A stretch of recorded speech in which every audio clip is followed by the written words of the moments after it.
Got a 510 here from the newly reopened Commerce Casino. Oh, outdoors? Yeah. So what's the deal there? How do they have their where is the outdoors at Commerce? It's out back where, kind of like adjacent, I think, to where the old valet section was. Oh, so it's like Um, if you were to so when I was playing 510, I would always walk in the back door, right? Because I would park out there. That's right. where it is, by the back door, No, basically. the other side. The other side. So when Oh, you pull into the parking lot, you just drive all the way to the back. like if you were to walk into the restaurant in the back, you mean? I think so, yeah. Okay, yeah, I know where you're talking about. It's a covered, right? The valet in the back, basically, right? That's Yep, covered. Yeah, exactly. yeah. Okay. So they have that whole area pulled out. Okay. And Yeah. how many like sort of Cal games versus poker games do they have out there? The line for the Cal games is ridiculous. Poker is it's not too bad, but usually about an hour wait. Because yeah, I've seen some like crazy lists. So where are people waiting? They're just standing outside. Yeah, they've got tents and they do a pretty good job with giving people waters, and they've got a little bit of seating in front of the poker board. It's not too bad. Oh, okay. And what would you say about what my buddy said about the games being like just off the hook too? It's really good. It's Euro free and Euro full of free. Yeah. degenerate, yeah, and full of degenerate Asians. It's a great combination. Oh wow, that does sound amazing. Okay, so same structure though, 1,500 cap, right? Buy-in Yes, sir. cap. Okay. So Hero has so we're 2.5K affected, and Hero has Ace Jack of Spades on the button. Okay. Got a couple of limpers, and then cutoff raises 35. It's kind of small over two limps. I would almost, that's a small raise over two limps for sure, right? At 510. Yep, Yeah. yep. So Hero three bets to 105, and cutoff calls, and we take it heads up.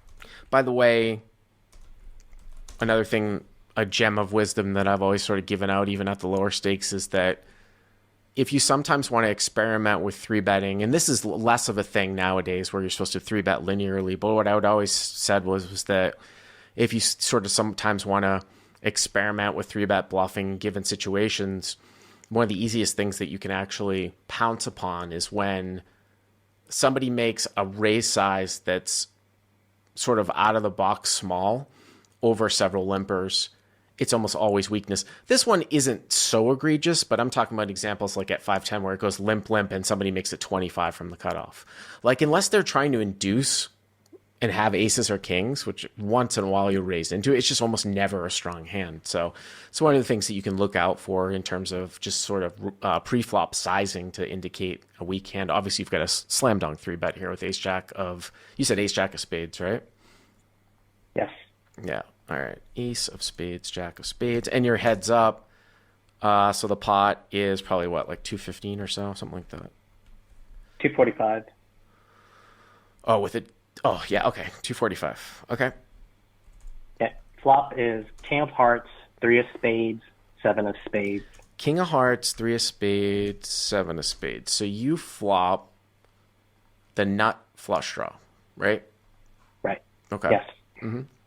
Cutoff checks. Hero bets 105, and he calls. So again, I don't know exactly what the ideal sizing is from a computer off the top of my head here. Hero bets 105 and cutoff calls. But this is where even if someone were to say recognize that, people are playing far, far away from sort of optimal. And what I've been trying to convey recently over the last year is that I think that there's value in getting in there, maybe not even necessarily with Pio specifically, but even some of these shortcut methods and looking at common spots heads up for what the computer says is equilibrium for bet sizing and looking at like flops. For example, we've got here King 3-7 two-tone in a three bet pot, late versus late. You could look at 9 deuce deuce, you know what I mean? Something like that. I don't know off the top of my head what is necessarily the answer, but it's interesting to know. One of the things I would say is usually sort of the in-between sizing isn't necessarily chosen. It's usually a 1/3 or less to sort of full pot sizing that's chosen. But I've commonly used the in-between sizing. I don't think that means that it's wrong. You know what I'm saying? I'm just saying that the computer says when you're looking close to equilibrium ranges, it usually chooses, if you were to say, hey, give me 2 sizings or even 3 sizings, the half pot sizing is rarely used. But obviously I would bet here for sure. So you bet 105 in the cutoff calls, and now you put 210 in here on the flop, so it's like 455, right? 455. Yes. All right. Yep. Turn is 10 of diamonds, and it goes check, check. So my first question here is, should I be double barreling here? Oh, I would definitely think so. I think so, for sure. I mean, anytime you're going to pick up additional equity here, and I mean, you block ace king, and obviously if he has ace king offsuit and there's nobody else in the hand, that hand is probably just called to a 3-bet. If we look at the sort of the live feel of this hand, when I say that sort of the sizing is a little odd anyways over a couple limps, I just, obviously it's possible that he has a king, but I think he could be taking off with, a lot of other hands as well. If you were to take like a full size pot bet on the flop where his primary defend range is basically almost all kings, even still, you might find a bet here on the turn, and it might be like of an overbet sizing and then just give up on the river because of your equity. But when you take a smaller sizing, so if we look back at the flop and we say, all right, we're going to take a 1/3 sizing, he calls, of course, this is double barrel almost always, right? And it could be very well be up to a pot size bet or an over bet. If you were to take a pot sizing on the flop, I think still you would see a reflection of an over bet here on the turn and then a give up at the end. But I would definitely fire here again with ace jack of spades.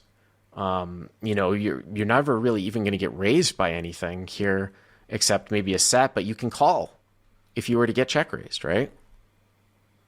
Right. Yeah. Okay. So yeah, I would definitely double barrel, but okay. So it goes check, check. Okay. Interesting river card. King of spades. King of spades. The front door comes in. Yeah. But it's paired. So you make your nut flush, but obviously the king comes in. So, there's a full house out there. So obviously if I'm getting checked to, I'm certainly going to bet. But what's interesting here is that does somebody think like a king is the nuts, right? And they come out and bet at you. I think that's maybe why. I would assume maybe this is what happens here, right? Like somebody bets at you and you're trying to figure out whether you're going to raise. No. So cut off checks. Oh, okay. And at that point, I'm thinking, well, I have to bet small because I want to get thin value from a worse hand. So I just bet less than 1/3. I bet 105.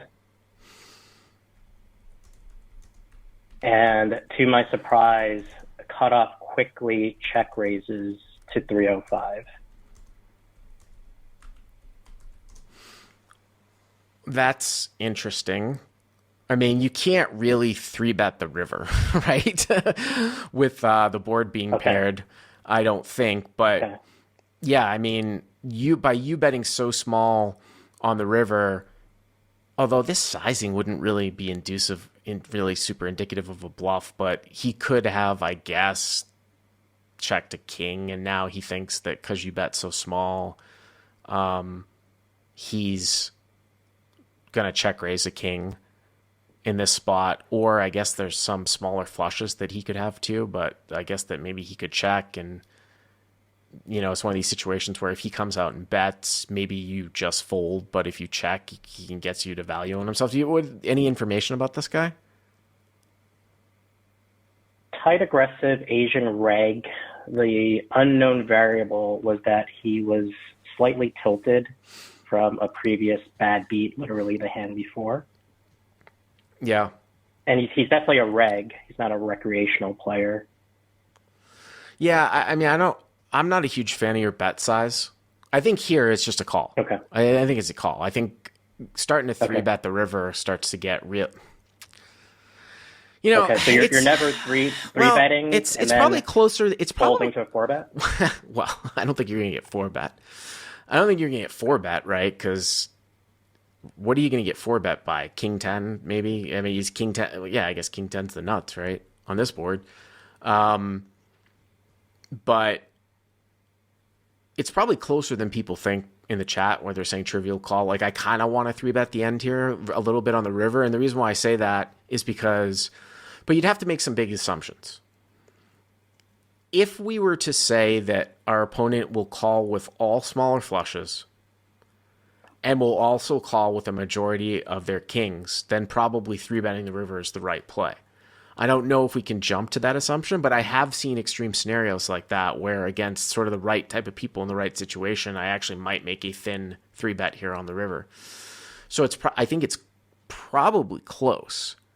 I still kind of want to call, but see, there's no raise on the flop. Tens, you could have pocket tens and you check through on the turn, right? And then it's just weird though, because you're checking back a pretty big blank on the turn, and I feel like if I'm in this guy's spot and I have a full house, I don't really expect the river bet to come all that much when it doesn't look like you have a king when you check back turn, spades. A lot of people are going to bet off spades, especially if you're using a reasonable 3-betting range, which is going to be some of these Broadway spade draws or, you know, ace jack, ace queen, where you do pick up equity. So I'd be like, why isn't this guy barreling the turn? Again, it's king of hearts, 3 of spades, 7 of spades, turns 10 of diamonds, river's king of spades. So yeah, I mean, from his perspective, if I have a full house, I'm probably betting if I'm him, and maybe I bet small from up front. From your perspective, I'd probably go larger because I think the guy still might have some king X, but yeah, I think it's a lot closer than people think. What did you do? You called? I, for a second, thought about maybe 3-betting almost minimally to like 650, but then I basically just chickened out and I just called. And villain had ace king of clubs, which I was surprised to see. Again, that's a situation where, again, if you say, I just don't know, this guy's an Asian guy that's sort of tilty. This is how I would approach this. It's hard for me to, you know, put myself in that spot. But this is what I would go through my mind here. I would say, okay, if this guy's going to call me with a king or a smaller flush, I'm going to 3-bet. Like, if I think he's going to call me with a king or a smaller flush all the time when I 3-bet the river, I'm going to put the 3-bet in. And then I'm going to look back and I'm going to try to find out how often I think that he could have a full house here as played. And, you know, I'd look back at the river play and I'd be like, is he checking a full house here on the river after I check back a blank turn? The more and more I think about this, the more I want to 3-bet the river as I talk through the river. You know, people can say, well, oh, you know, he's only getting called by worse if he 3-bets. Again, like in theory, when you look at it on paper, it may look that way, but the people that are capable of check raise folding the river for value, a recreational Asian tilty guy, he's going to check raise the river for value and then fold to a 3-bet. I mean, I've only check raise folded the river a few times probably in my poker career. It's a very intricate spot to check raise fold for value on the river when you think about it. If you call it and think about how often they've check raised the river for value and then folded to a 3-bet. I don't think that guy would have folded ace king. It sounds to me like you don't think he would have folded ace king either. I think so, yeah. You think he would have or he would not have? I don't think he would have folded, so I think I lost value there. Because anytime, here's the thing, you got to get into your head, the recreational player. Anytime they're going to open up the raising or open up the betting, then they're not going to fold, because if they have a hand where they're concerned about getting sort of blown off a good hand, like, oh, they have a good hand, they don't want to open the raise back up because they're going to be put to a tough decision, but they need to go to showdown, right? Then they're going to take that hand and just call with it. they're not going to raise.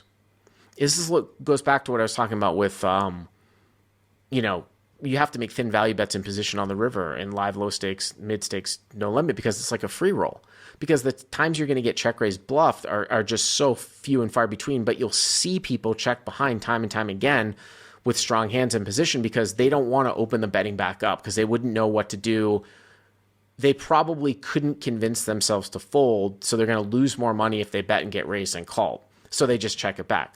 So when they do bet for value, or in this case, when the guy does raise, he's not folding because he would have taken those cusp hands and just called with them, right? As opposed to raise them at the end. Those hands that he would have been concerned about facing a 3-bet, he would have just called with it to not have that happen. But here he's raising, so he's not going to fold.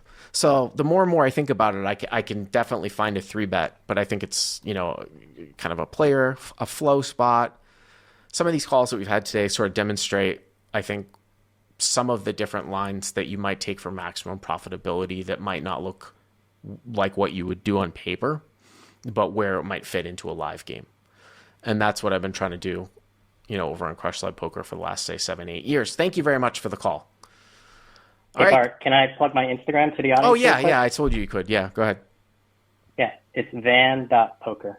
Thanks so much, Bart. Van.poker? That's it? Van.poker? At van.poker. Okay. All right, great. Thank you very much. If you like what you've seen here, please hit the subscribe button. And if you enjoyed this call in hand, hit the like button down below. To check out crushlivepoker.com, click on the link in the description. Use the code YTA300 to get the first 30 days for free.